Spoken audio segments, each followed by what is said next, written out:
I had a very simple view of the world. I thought people just acted the way they did because of their personality and that was it.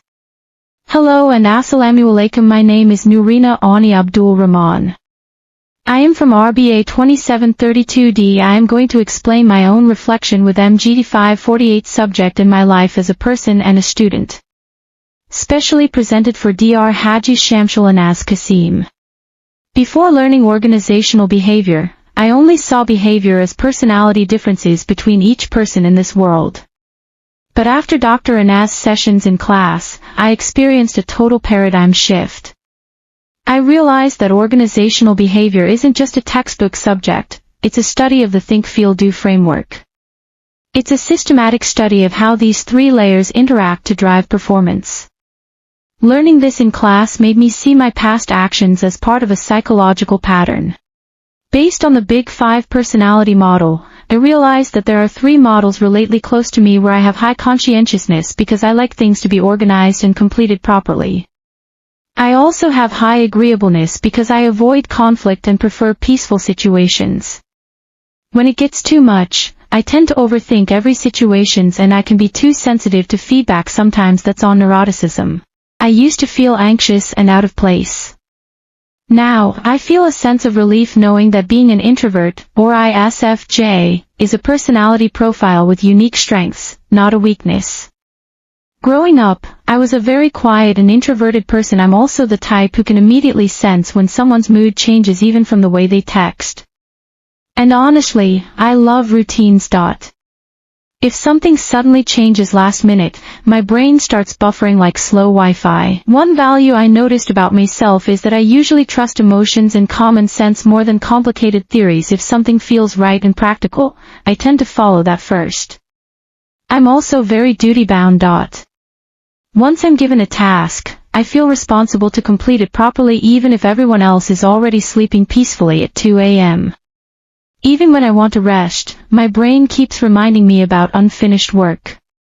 So technically my assignment is resting peacefully more than me.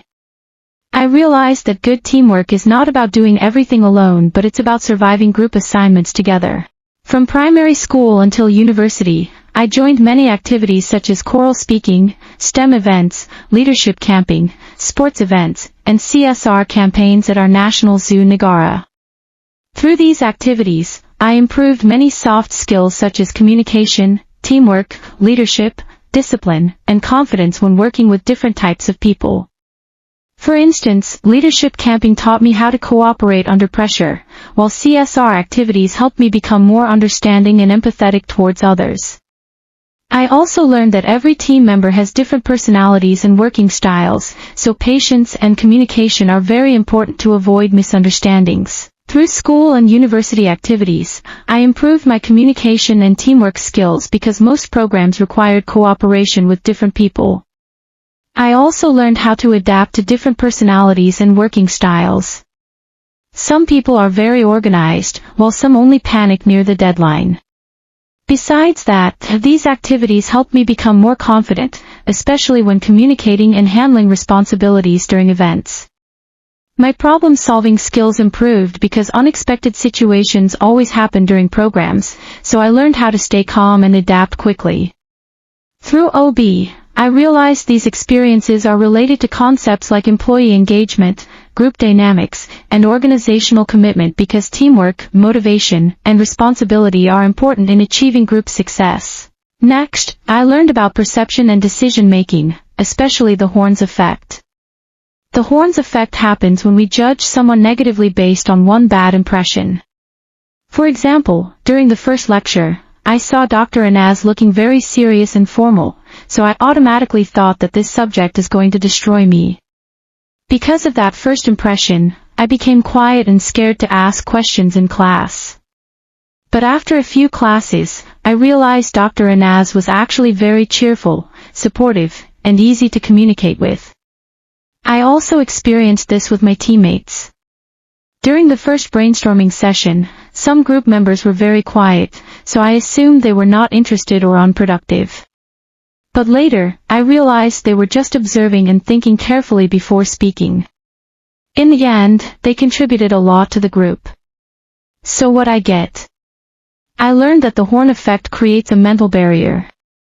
Now, I am practicing suspending judgment where I wait for more behaviors before labeling someone because one small behavior does not represent someone's whole personality. My intrinsic motivation comes from helping people, joining volunteer activities, and improving myself. Meanwhile, my extrinsic motivation comes from getting good results, receiving recognition, and fulfilling my parents' expectations. Because at the end of the day, Asian parents don't play about education. I can relate myself to several elements in the job characteristics model such as task significance, feedback, autonomy, and skill variety. I feel motivated when my work helps my teammates, when I receive feedback to improve, and when I am trusted to use my own creativity. Especially when the lecturer says, "You can do it in your own style." And suddenly I become film director, editor, scriptwriter, and stressed student at the same time, but because of that, I became more responsible and motivated to produce quality work. So, if you're still watching until this part, first of all, congratulations. You officially survived my organizational behavior reflection video. Before this, whenever I saw someone acting differently, I would just think, oh, that's just their personality. But after learning organizational behavior, I realized people are not born with fixed settings like AI characters. Sometimes, the way people react is influenced by pressure, past experiences, emotions, or even the environment around them. And sometimes, the problem is not the situation itself but it's our perception towards it. I no longer see OB as just another subject for assignments and presentations but as something that can actually help in real life and future workplaces. I am going to show you few pictures supporting all my points that I made earlier in this video. First picture is my lovely family on picnic when I was 6 years old. Next, me and my high school classmates holding our PT3 result. Then, my beautiful small family holding scrolls and bouquets of flowers on my graduation day for diploma. Lastly, my girls and my group mates throughout diploma. Will forever cherish my diploma moment and trying to make my degree era memorable too.